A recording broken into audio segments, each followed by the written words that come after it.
പെട്ടെന്നുള്ള വാർത്തയിലേക്ക് എല്ലാവർക്കും ഒരിക്കൽ കൂടി സ്വാഗതം. ഗോവിന്ദച്ചാമി ഇനി ഏകാന്ത സെല്ലിൽ.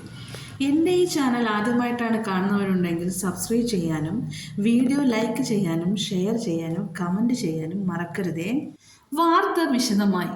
കൊടും കുറ്റവാളി ഗോവിന്ദച്ചാമിയെ വിയ്യൂർ അതീവ സുരക്ഷാ ജയിലിലേക്ക് മാറ്റി.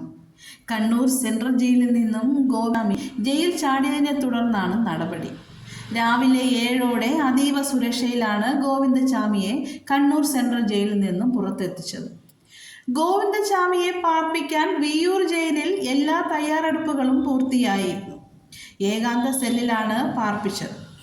536 പേരെ പാർപ്പിക്കാൻ ശേഷിയുള്ള വിയ്യൂരിൽ നിലവിൽ 125 കൊടും കുറ്റവാളികൾ മാത്രമാണുള്ളത്. 4.2 മീറ്ററാണ് സെല്ലിൻ്റെ ഉയരം. ഫാനും കട്ടിലും CCTV ക്യാമറകളും സജ്ജമാണ്. സെല്ലിലുള്ളവർക്ക് പരസ്പരം കാണാനോ സംസാരിക്കാനോ സാധിക്കില്ല. ഭക്ഷണം കഴിക്കാൻ പോലും സെല്ലിന് പുറത്തേക്ക് ഇറക്കില്ല. സെല്ലിൽ ഇരുന്നു കൊണ്ട് തന്നെ കഴിക്കണം. 6 മീറ്റർ ഉയരത്തിൽ 700 മീറ്റർ ചുറ്റളവിലാണ് വിയ്യൂരിൽ മതിൽ പണിതിരിക്കുന്നത്.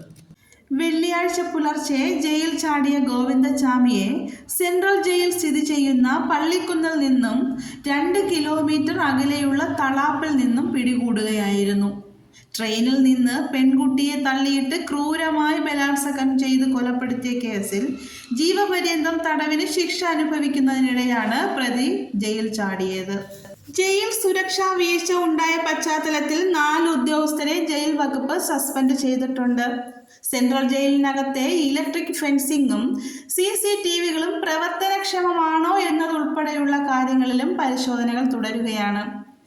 2011 ഫെബ്രുവരിയിൽ ട്രെയിൻ യാത്രയ്ക്കിടെ സൗമ്യ എന്ന യുവതിയെ ട്രെയിനിൽ നിന്നും തള്ളിയിട്ട് പീഡിപ്പിക്കുകയും മാരകമായി പരിക്കേൽപ്പിക്കുകയും ചെയ്ത കേസിലെ പ്രതിയാണ് തമിഴ്നാട് കടലൂരിലെ സമത്വപുരം സ്വദേശിയായ ഗോവിന്ദച്ചാമി. യുവതി പിന്നീട് മരിച്ചു.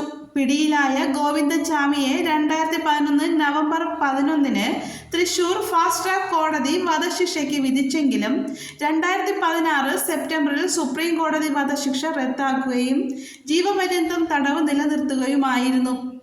ഇയാൾ മാനസിക വിഭ്രാന്തിയുണ്ടെന്ന് വരുത്തി ശിക്ഷയിൽ ഇളവ് നേടാൻ ശ്രമിച്ചിരുന്നു. ചാർലി തോമസ് എന്ന പേരിലും ഇയാൾക്കെതിരെ തമിഴ്നാട് പോലീസ് രേഖകളിൽ കേസുകളുണ്ട്.